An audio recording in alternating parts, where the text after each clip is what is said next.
على سيدنا محمد وعلى آل سيدنا محمد وعلى أصحاب سيدنا محمد والتابعين أجمعين أما بعد.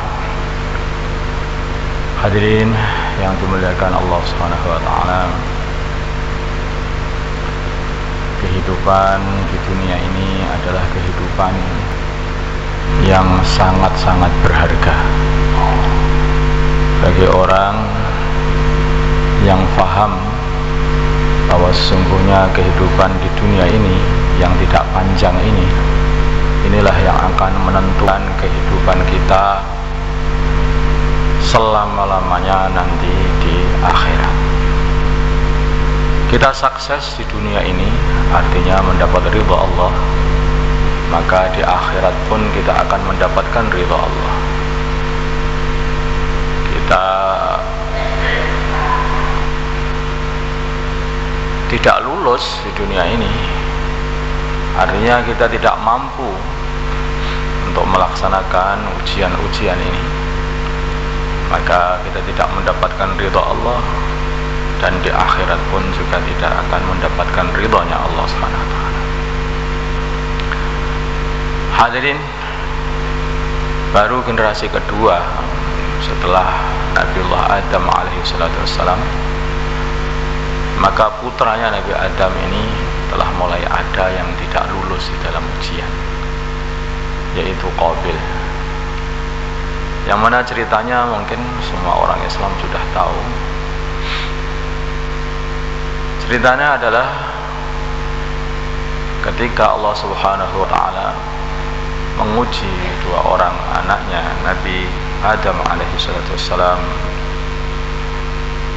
mana yang paling taat, mana yang paling mementingkan agama, mana yang paling mengagungkan Allah Subhanahu wa taala.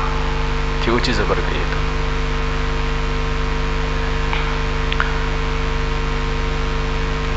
Mereka diperintah supaya memberikan pengorbanan dari hasil mereka.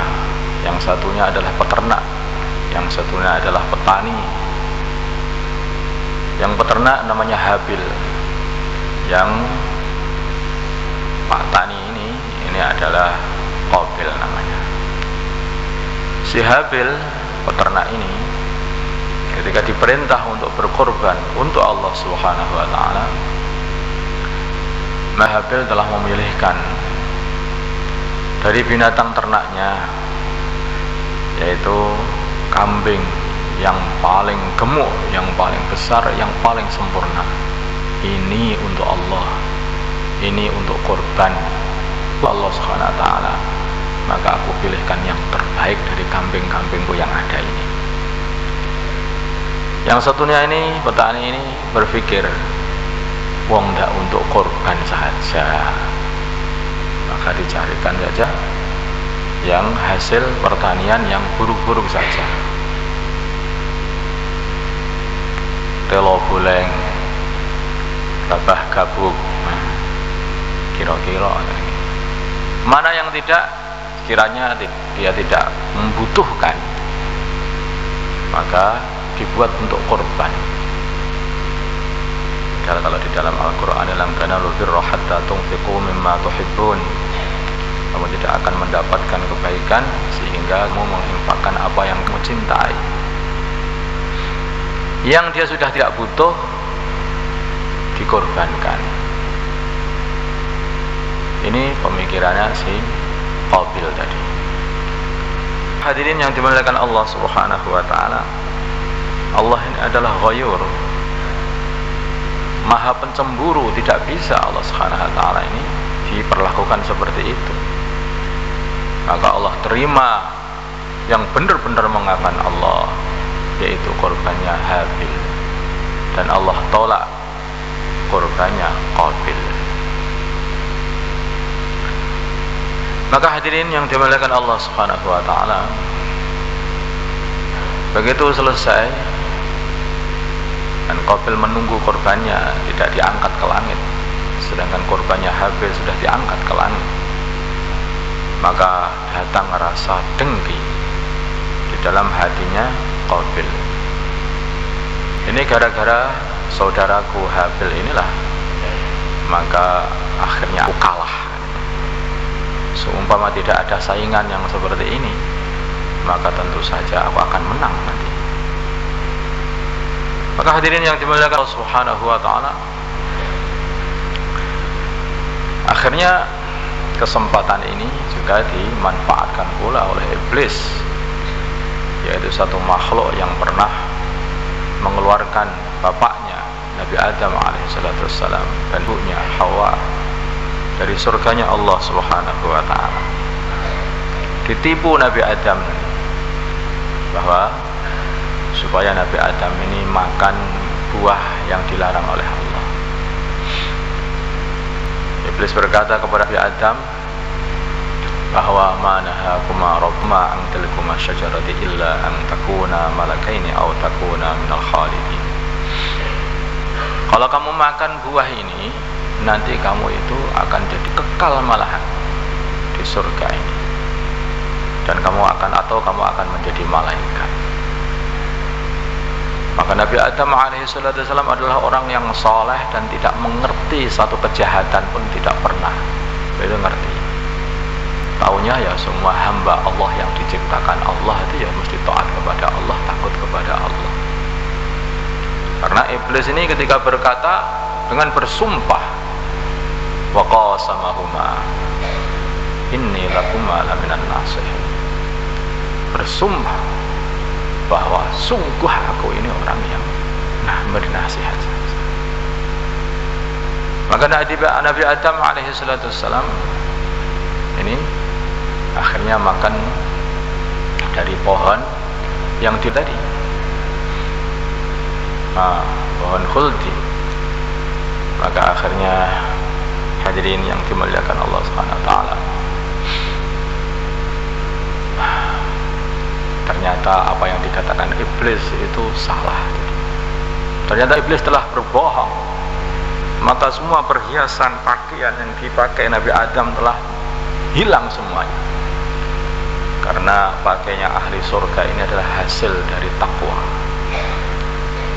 Maka begitu beliau ini tidak mengikuti perintah Allah, melakukan larangannya Allah, maka langsung lepas semuanya pakaiannya, hilang, kecuali hanya satu hiasan yang ada di kuping beliau saja.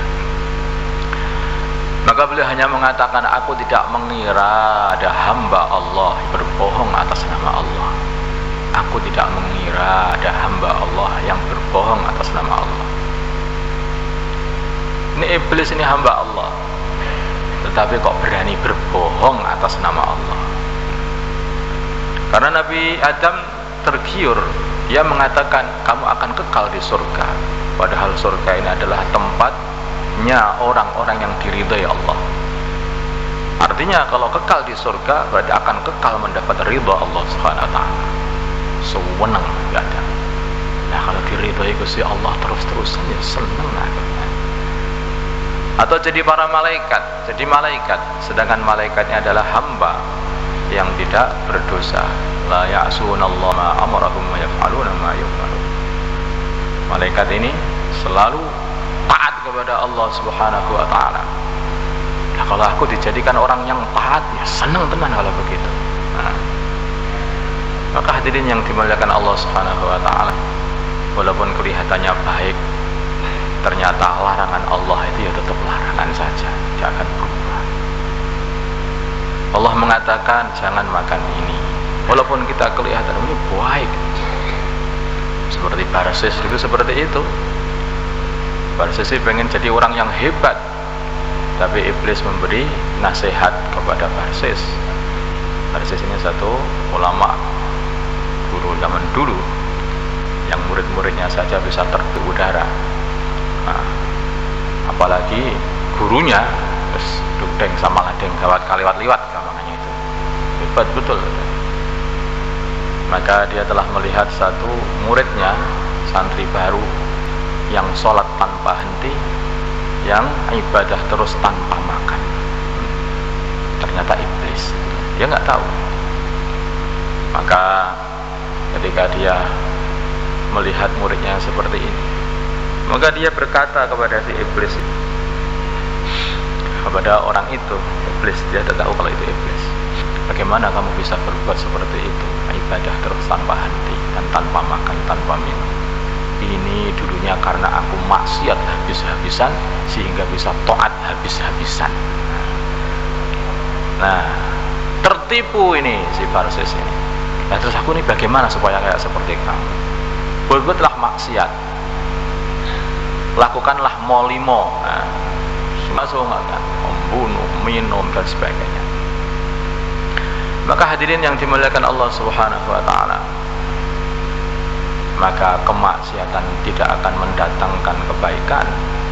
Kemaksiatan itu hanyalah akan mendatangkan keburukan. Dikatakan bahwa al-iman yazid wa yanqus, yazidu bi ziyadatil amal wa yanqusu bi ma'asillah. Orang kalau bermaksiat kepada Allah bukan akan tambah hebat, tetapi dia akan tambah merosot imannya kepada Allah Subhanahu wa taala. Kalau tidak dihentikan segera, maka bisa-bisa imannya bisa lepas dari hati. Maka hadirin yang dimuliakan Allah Subhanahu wa taala, kita kembali lagi kepada Qabil. Maka Qabil pun juga begitu. Ketika sudah datang rasa dengki kepada saudaranya, maka dia dibujuk oleh iblis supaya membunuh saudaranya. Saudaramu itu kalau kamu bunuh, dah baru kamu bisa tentrem di uripmu. Maka hadirin yang dimuliakan Allah Subhanahu wa taala, apa yang terjadi? Satu kemaksiatan, kemudian diselesaikan kemaksiatan lagi. Ini sudah maksiat, yaitu dia kurang mengagungkan Allah Subhanahu wa taala, atau tidak mengagungkan Allah ketika disuruh berkorban. Kemudian untuk menyelesaikan masalah ini dengan kemaksiatan lagi, yaitu dengan hasad dan bahkan bunuh saudaranya. Maka apa yang terjadi? Ini akhirnya si Qabil ini akhirnya takut, mau pulang, kemudian lari, dan akhirnya menyembah berhala. Ini baru generasi kedua dari manusia yang hidup di dunia ini. Artinya alangkah mudahnya manusia ini terpeleset, alangkah mudahnya manusia ini. Bila mana seseorang ini tidak dijaga oleh Allah Subhanahu wa taala imannya, maka sudah lepas begitu saja. Walaupun dia ini anak seorang nabi, walaupun dia ini adalah, Masya Allah, anak seseorang yang baru saja diturunkan dari surga. Ini generasi kedua, sudah mulai ada orang yang menyembah berhala. Akhirnya Nabiullah Adam alaihissalam mengutus putranya Nabi Sis untuk menyelesaikan masalahnya Qabil, sehingga bersihkan dunia ini dari penyembah berhala oleh saudaranya Qabil sendiri, yaitu Nabi Sis alaihissalam. Maka hadirin yang dimuliakan Allah Subhanahu wa taala, cerita ini memberi nasihat kepada diri kita, yaitu supaya kita ini jangan meremehkan satu perbuatan yang kurang benar kepada Allah Subhanahu wa taala. Kan perbuatan yang kurang pas kepada Allah, yang kurang benar ini juga akan menyeret kepada perbuatan yang enggak benar lagi. Perbuatan yang enggak benar lagi. Iblis, dia ini ditanya oleh Allah Subhanahu wa taala, "Ma mana'aka alla tasjuda id amartu?" Kenapa kamu tidak mau bersujud kepada Adam ketika aku perintahkan kamu untuk sujud kepada Adam? Seharusnya kalau iblis itu langsung paham, aku ini ditegur oleh Allah karena aku telah berbuat kesalahan, terus bertaubat, seumpama sudah selesai masalah. Seperti Nabi Adam alaihissalam. Begitu Nabi Adam alaihissalam makan, yaitu buah larangan, pohon yang dilarang, maka beliau langsung bertobat, diturunkan ke bumi, maka langsung bertobat, yaitu beliau berdoa kepada Allah Subhanahu wa taala, Rabbana zalamna anfusana wa illam taghfir lana wa tarhamna lanakunanna minal khasirin. Diterima tobatnya oleh Allah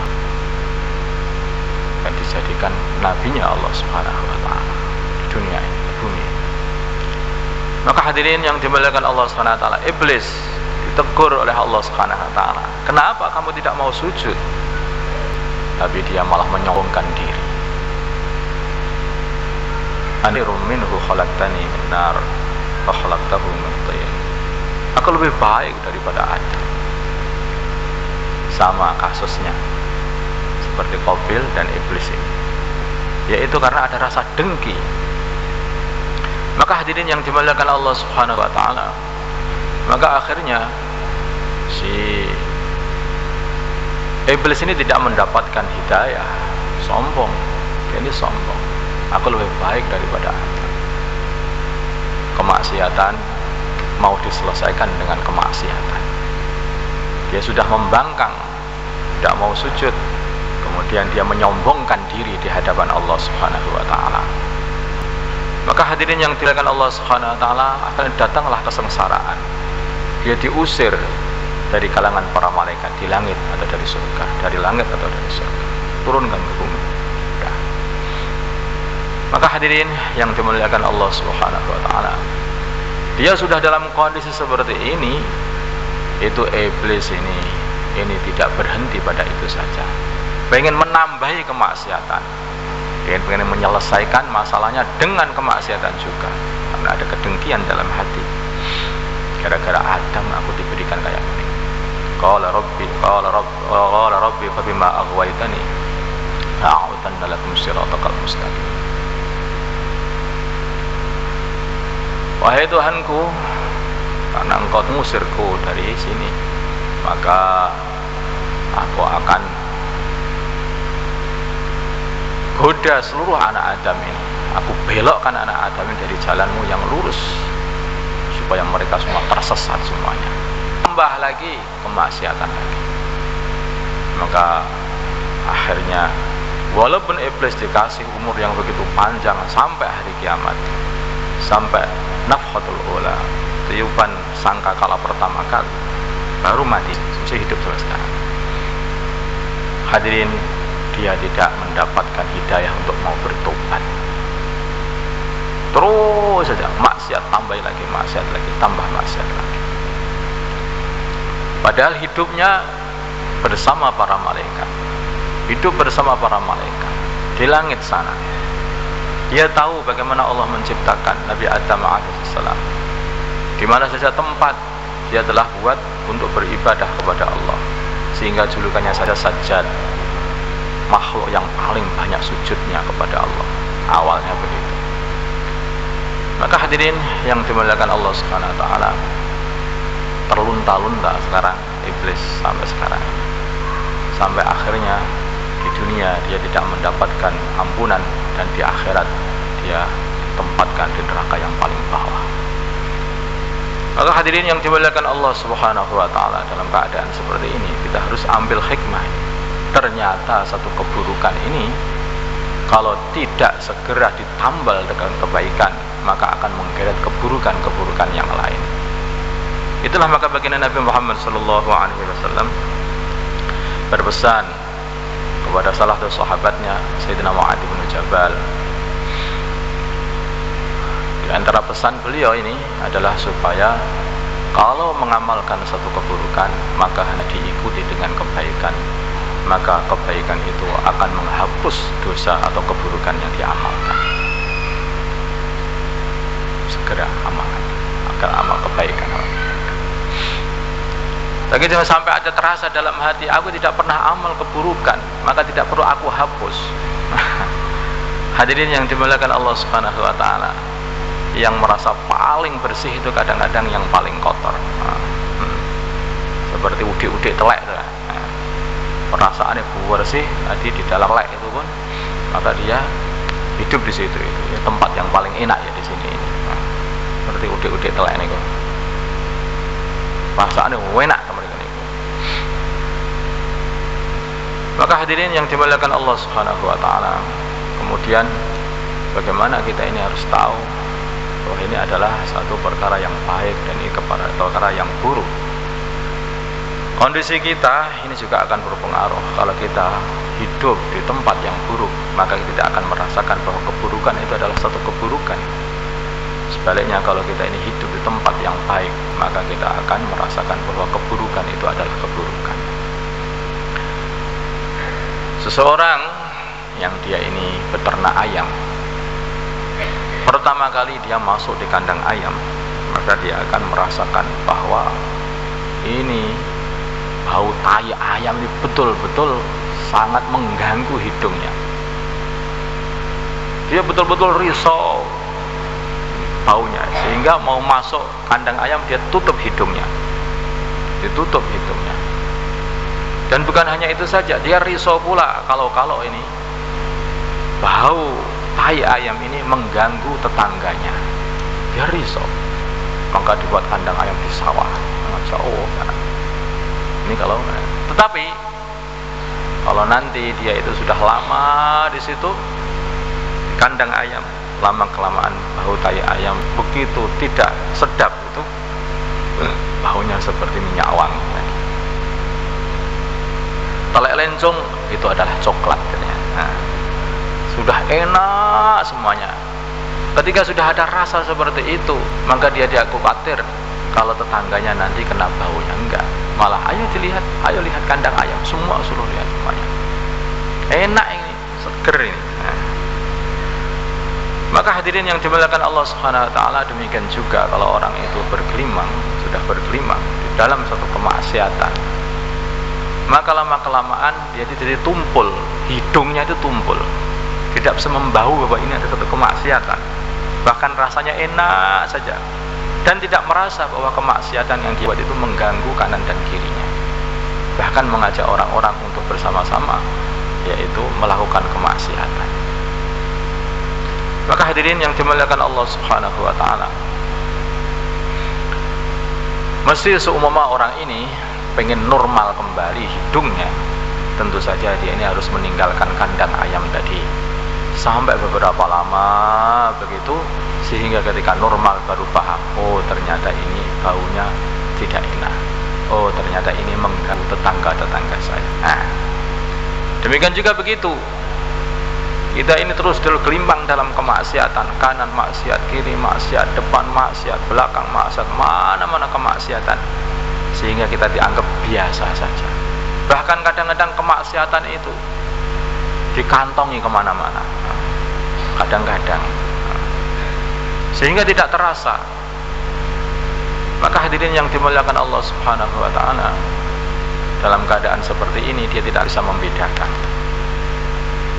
Maka sampai karena banyak orang yang buta tidak bisa membedakan itu, di masjid banyak yang ditulisi, ini saya urusan bukan maksiat yang sebetulnya ya, tetapi ditulisi matikan HP-nya karena beranggapan suara HP, ber-HP di hadapan orang di mana saja itu satu kebaikan, maka harus dikasih pengumuman yang dekat, yang besar. Oh ya, ini tidak boleh. Kadang-kadang ada yang sadar, kadang-kadang juga tidak ada sadar. Maka hadirin yang dimuliakan Allah SWT, kemaksiat pun juga seperti itu. Ketika orang sudah bergelimang kepada maksiat, maka tidak akan bisa membedakan ini buruk, ini jelek. Harus didatangi, kemudian kita kasih tahu ini adalah buruk, ini adalah buruk, ini bahaya, ini mengganggu orang, ini bisa mencelakakan dirimu. Dengan begitu akan banyak pula nanti akan yang sama akhirnya. Maka hadirin yang dimuliakan Allah Subhanahu wa taala, suasana di sekitar kita ini sungguh-sungguh sangat berpengaruh pada diri kita ini sendiri. Maka baginda Nabi Muhammad SAW, urusan berteman saja beliau memberi nasihat, yaitu nasihat beliau, al-mar'u ala dini khalilih falyanzur ahadukum man yukhalil. Seseorang itu akan mengikuti siapa yang dia cintai, maka hendaknya dia pilih-pilih siapa yang dicintai. Kalau kita pengen memilih siapa yang kita cintai, maka pilihlah Allah utusannya Allah dan orang-orang yang mencintai Allah, dan amalan yang menjadikan kamu dicintai oleh Allah Subhanahu wa taala. Maka hadirin yang dimuliakan Allah Subhanahu wa taala, baginda Nabi kita Muhammad sallallahu alaihi wasallam memberi doa kepada kita, yaitu doanya Allahumma inni as'aluka hubbaka wa hubba man yuhibbuka wa hubba amal alladhi yuballighuni hubbak. Doa kepada Allah, ya Allah, aku minta kepada Engkau supaya aku ini Engkau kasih bisa mencintaimu, atau Engkau mencintai aku. Karena artinya hubbak, artinya ini adalah bisa berarti cintaku kepadamu atau cintamu kepadaku. Wa hubba man yuhibbuk, dan mencintai orang yang mencintaimu. Karena dengan mencintai orang yang mencintai Allah, maka kita pun juga akan dicintai Allah. Karena orang yang mencintai Allah dicintai oleh Allah SWT. Maka kalau kita sholat, dalam sholat, apa yang kita ucapkan ketika membaca surat Al-Fatihah? Yaitu minta kepada Allah, iyyaka na'budu wa iyyaka nasta'in. Ya Allah, hanya kepada Engkau aku menyembah, hanya kepada Engkau aku minta pertolongan, kami minta pertolongan. Hanya kepada Engkau kami menyembah, hanya kepada Engkau kami minta pertolongan. Diplay kepada Allah, minta supaya dikasih pertolongan oleh Allah SWT. Kemudian doanya ihdinas siratal mustaqim, siratal ladzina an'amta 'alaihim. Ya Allah, tunjukkanlah kami jalan yang lurus, yaitu jalannya orang-orang yang telah Engkau kasih nikmat. Siapa mereka ini? Adalah para nabi, para rasul, siddiqin, syuhada, dan sholihin. Itulah orang-orang yang telah dikasih nikmat oleh Allah SWT. Di dunia dikasih nikmat iman dan Islam, dikasih ridhonya Allah, dan di akhirat pun ditempatkan di tempatnya orang-orang yang diridhoi Allah, di surganya Allah SWT. Ingat kepada Allah, terus ingat kepada orang-orang yang dicintai oleh Allah. Ingat kepada Allah dan ingat kepada orang-orang yang dicintai oleh Allah, para nabi, para rasul. Kalau kita pengen ingat kepada Allah, ingatlah kepada orang yang dicintai Allah, akan ingat Allah, mesti akan ingat Allah. Maka dalam Al-Quran ini, dalam surat Al-Fatihah ini, kita disuruh ingat kepada Allah dan diingat kepada orang-orang yang dicintai oleh Allah. Kalau kita minta hidayah, ya hidayah yang seperti ini, hidayah yang diberikan kepada orang-orang yang dicintai oleh Allah. Maka seperti doa tadi, ini asluka hubbaka wa hubba man yuhibbuk, dan mencintai orang yang mencintai. Hadirin yang dimuliakan Allah Subhanahu wa taala, baginda Nabi Muhammad sallallahu alaihi wasallam menggandengkan urusan iman ini, digandengkan dengan yaitu mahabbah kepada orang-orang beriman juga, apalagi kepada orang-orang soleh, kepada orang iman sendiri. Itu dihubungkan, mana itu mahabbah dengan orang iman. Sehingga beliau mengatakan la tadkhulunal jannata hatta tu'minu wa la tu'minu hatta tahabbu. Kalian semua tidak akan masuk surga sehingga kalian beriman, dan kalian tidak beriman dengan sempurna sehingga kalian mencintai sesama orang-orang yang beriman. Saling cinta mencintai sama orang yang beriman, saling cinta mencintai. Kalau seorang bapak atau seorang ibu itu mencintai anaknya, maka dia akan usaha untuk membantu anaknya ini. Kalau dia itu masih bayi, maka dibantu dengan memberikan makan dan dilatih sehingga mendapatkan kesehatan yang baik dan bisa cepat bisa berjalan kepada anak. Bapak juga begitu, ketika mencintai anaknya, maka anaknya ini dipaksa, bahkan kadang dipaksa, saking cintanya itu malah dipaksa supaya ngaji. Hari ini harus dapat 1 juz, hari ini harus dapat 1 juz, besoknya terus ditambah lagi, tambah lagi, tambah lagi, saking cintanya kepada anak. Demikian juga kalau kita ini cinta kepada Islam kita, maka hendaknya kita ini juga memikirkan bukan hanya makanannya saja, tetapi memikirkan bagaimana saudara Islam kita ini menjadi orang yang baik, betul-betul jadi orang yang takwa, betul-betul orang yang takwa. Itu itu menunjukkan bahwa kita cinta kepada saudara kita. Kalau kita, hadirin yang dimuliakan Allah Subhanahu wa taala, memberi makan, kemudian kita sama sekali tidak memberi perlindungan kepada saudara kita ini selamat di dunia dan akhirat, itu cinta kita ini seperti cintanya seorang peternak ayam potong kepada ayam potongnya. Dikasih makan, 40 hari, kumpulkan semuanya, sembelih semuanya. Tetapi kalau kita ini cinta kepada saudara Islam kita seperti kepada anak kita, maka juga dikasih makan dan juga dididik sedemikian rupa, jangan sampai jadi anak yang nakal.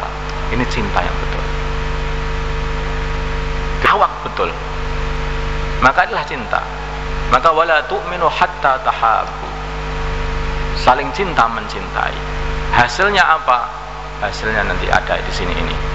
Wal asri innal insana lafi khusr illa alladziina aamanu wa 'amilus shalihat wa tawashaw bil haqqi wa tawashaw bis sabr. Kalau orang itu saling cinta mencintai, antar orang iman dengan orang iman saling cinta mencintai, maka hasilnya adalah akan saling menjaga supaya tetap dalam agama. Tawashaw bil haqq, saling ingat mengingatkan untuk mengamalkan agama.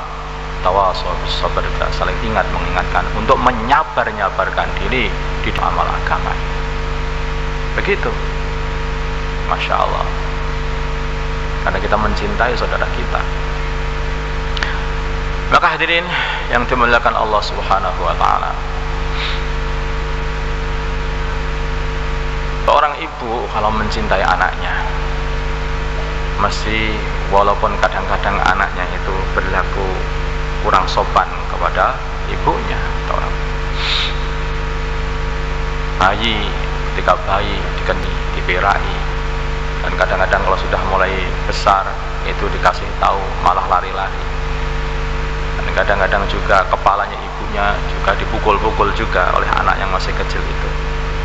Tetapi orang itu kalau cinta itu, maka dia ketika dia sudah bisa ngomong sampai naik ngomongnya itu, tetapi dia mengatakan alhamdulillah, ini sudah mulai ngomong. Alhamdulillah sudah mulai ngomong. Walaupun ngomongnya tidak bisa dipahami, sudah mulai ngomong. Kalau dia ini sudah bisa mukul-mukul, dia nyakar-nyakar tangan ibunya, alhamdulillah ini sudah mulai kuat nih, sudah mulai bisa nyakar-nyakar. Hadirin, kalau seumpama dai itu mempunyai sifat kayak seorang ibu kepada anaknya, alangkah baiknya.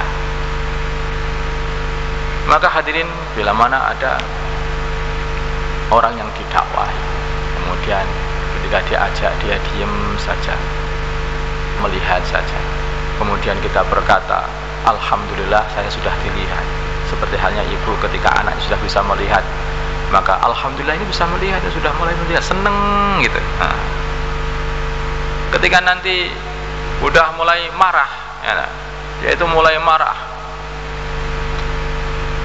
didakwahi malah tambah marah, maka justru di hati alhamdulillah sudah mulai bisa ngomong nih. Nah, sudah mulai bisa ngomong, alhamdulillah, udah lama nggak ngomong sama saya, itu sudah mulai ngomong, alhamdulillah. Husnudzon terus, selalu husnudzon. Kalau nanti sudah malah dipukul atau diusir, alhamdulillah ini sudah mulai gerak, sudah mulai gerak. Maka hadirin yang dimuliakan Allah Subhanahu wa ta'ala, inilah sifatnya para nabi, sifatnya para nabi. Betul yang dikatakan bahwa para anbiya ini kepada umatnya adalah lebih sayang daripada seorang ibu kepada anaknya. Maka baginda Nabi Muhammad SAW bercerita mengenai seorang nabi dari para anbiya, yang mana nabi ini dipukuli sama kaumnya sampai berdarah-darah. Maka beliau ini malah berdoa kepada Allah, Allahumma ighfir li qaumi fa innahum la ya'lamun. Ya Allah, ampunilah kaumku ini belum tahu, belum ngerti gong Jawa. Nah, ini kita saya dereng Jawa nih. Kenapa-napa nih? Semangatnya para anbiya dalam dakwah, Masya Allah. Maka tidak heran baginda Nabi Muhammad SAW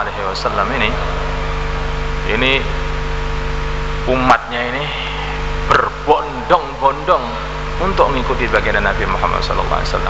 dikarenakan saking banyak akhlaknya kepada umat. Bagus bener umatnya. Bahkan ada seseorang yang datang dengan kasarnya kepada baginda Nabi Muhammad SAW. Datang ini orang kampung, seorang kampung yang mengecap pendidikan Arabi. Maka datang langsung baju baginda Nabi ini ditarik gitu, sampai membekas di bagian bahunya baginda Nabi. Jadi mengatakan, wahai Muhammad, katanya, ngomongnya juga tidak begitu adab. Kasih ini hartanya Gusti Allah yang diberikan sama kamu. Bawa sini, kasih aku. Maka hadirin yang dimuliakan Allah Subhanahu wa taala, sama sekali baginda Nabi tidak marah. Malah beliau itu tersenyum. Maka beliau mengatakan, ini coba ambilkan harta untuk orang ini buat sanggup pulang. Coba kalau dai seperti itu, yo berbondong-bondong betul orang ke masjid. Ini dai baru sehari, baru ketemu juga. Ketika dia mengajak ke masjid, tidak diterima ajakannya, maka langsung dalam hati sudah mulai ngomong. Bahkan kadang itu muncul dalam lisan juga.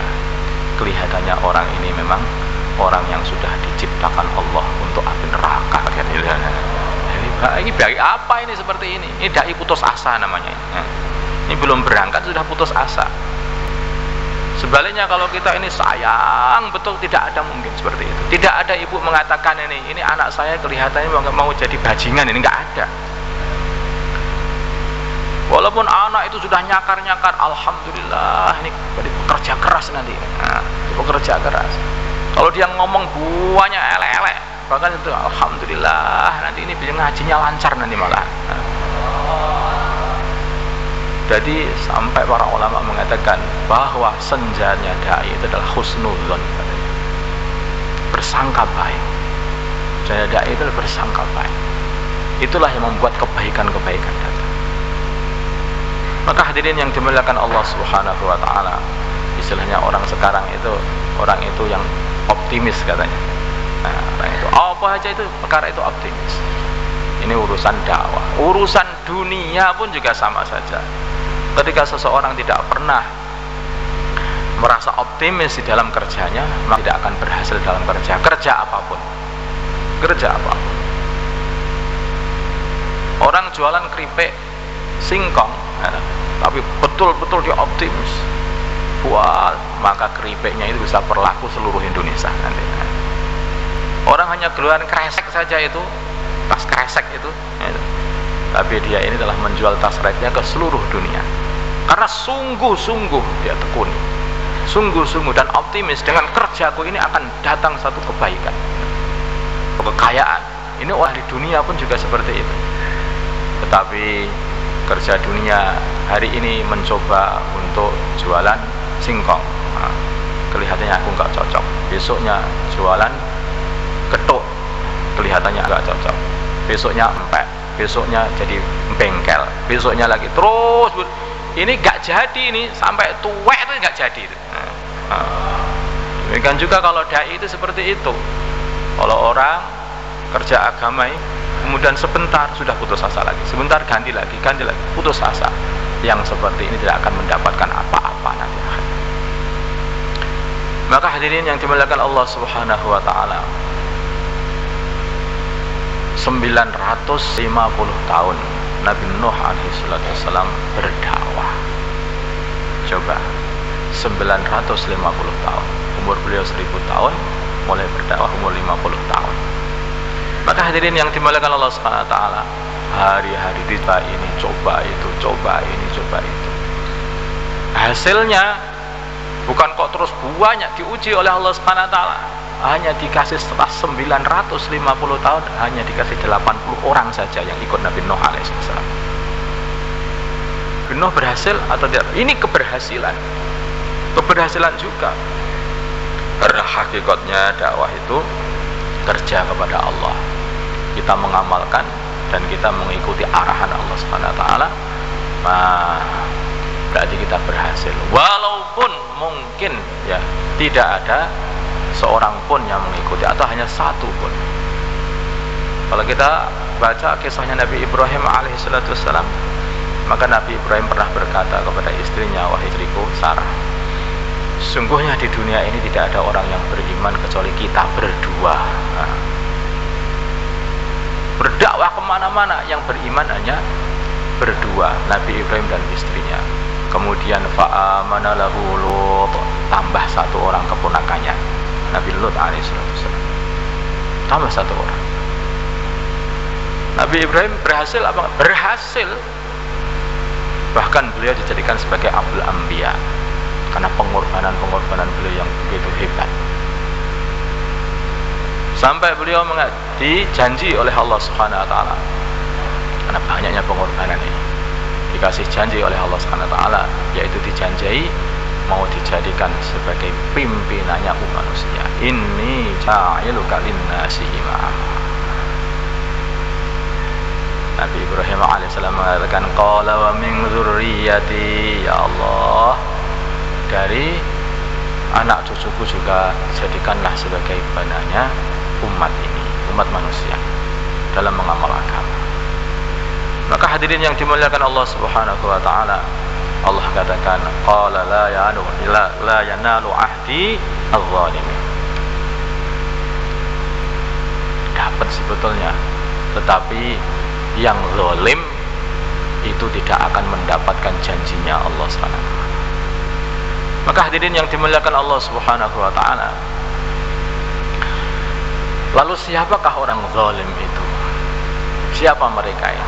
Mereka itulah orang yang tidak mengikuti Nabi Ibrahim alaihissalam. Faman tabi'ani fa innahu minni wa man 'asani fa innaka ghafurur rahim. Yang ikut Nabi Ibrahim itulah yang akan dijadikan pimpinan-pimpinan. Hadirin, begitu Nabi Ibrahim alaihissalam sudah wafat, kemudian ganti generasi, dan orang di Mekah sana ini sudah berubah. Mereka itu jadi menyembah berhala.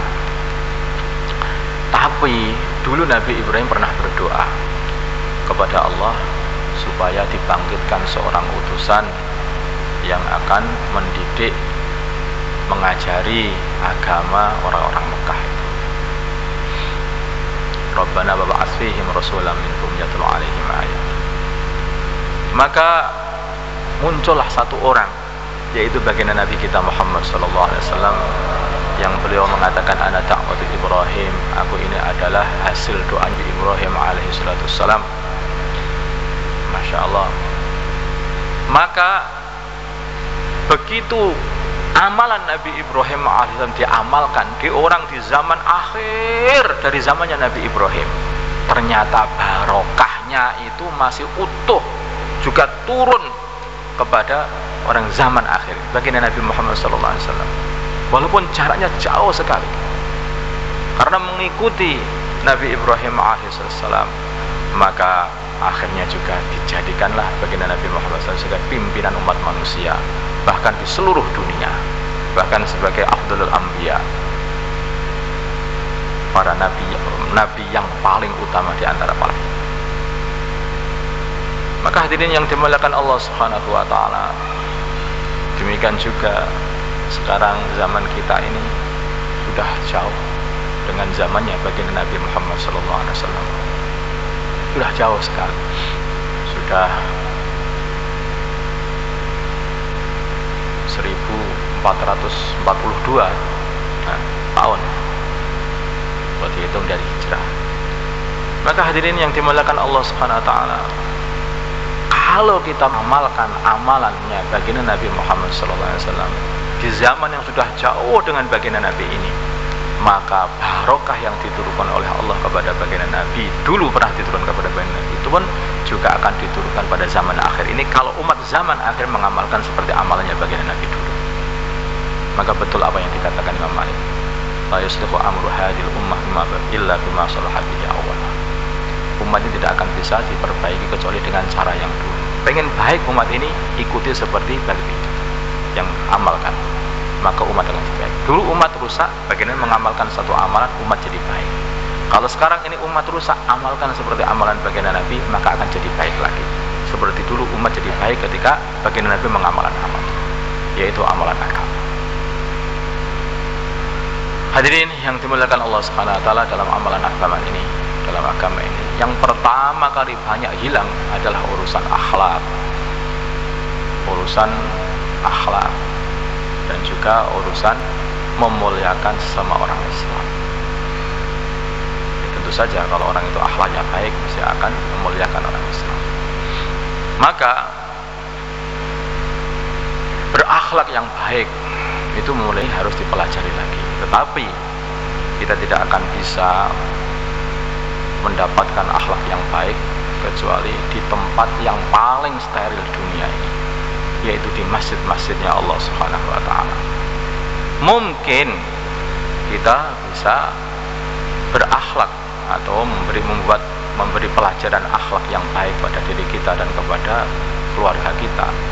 Tetapi kalau suasana itu tidak ada, karena di rumah itu juga ini ada itu, ada macam-macam permasalahan, maka belum tentu kita bisa mendidik anak yang baik. Bahkan diri kita sendiri pun belum tentu kita bisa didik yang baik. Sebaliknya, preman seperti apapun ketika datang ke masjid, melihat orang-orang yang sedang ngaji, melihat orang sedang sholat, maka mesti dia itu datang pelan-pelan, mesti dengan adab. Bahkan malingnya pun itu loh, masuk masjidnya itu pun juga melepas sandal dulu. Saking baiknya masjid itu, nggak tahu apa setitik atau seberapa, mesti ada orang itu mesti menghormati masjid, karena tempat ini tempat yang mulia, mesti seperti itu. Maka itulah, apalagi kalau orang yang sudah ada istiadat, ada kesiapan untuk memperbaiki diri kemudian di masjid, maka dia akan mudah sekali untuk memperbaiki dirinya di dalam masjid.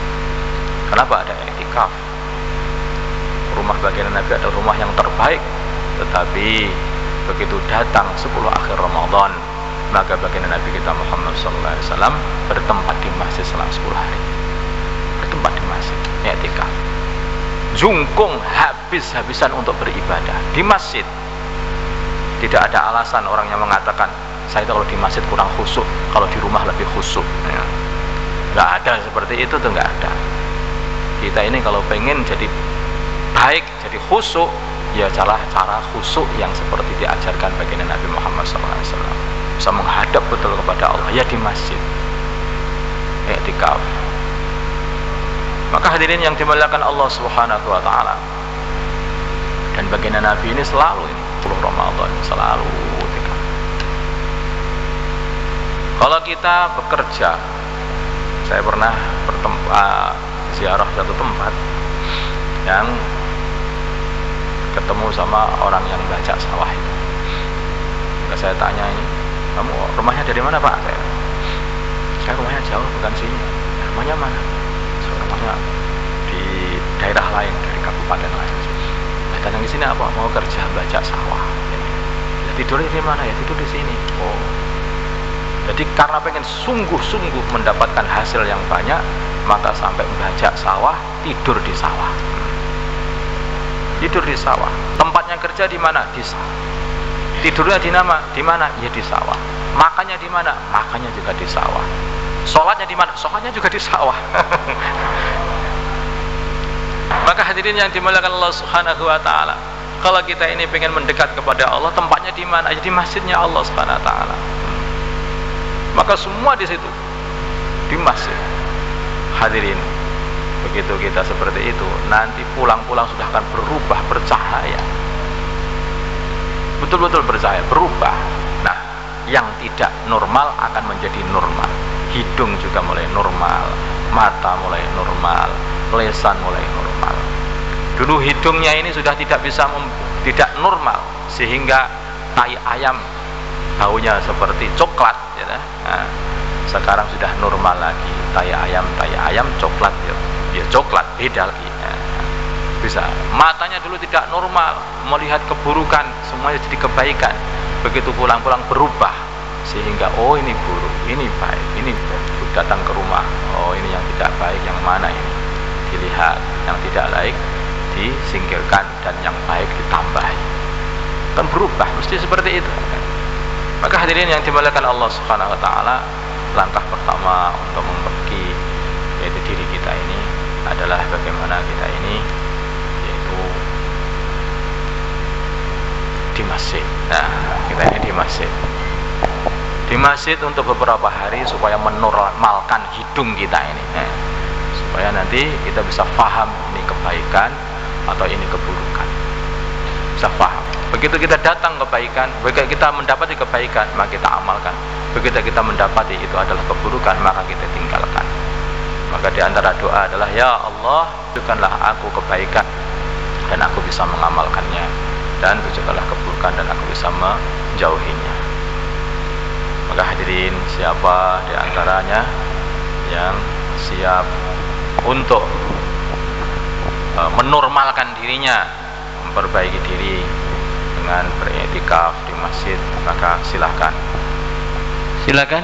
Teman sekalian, silakan berdiri yang niat untuk belajar dalam kehidupan orang takwa. Silahkan langsung ke depan. Mari, silakan.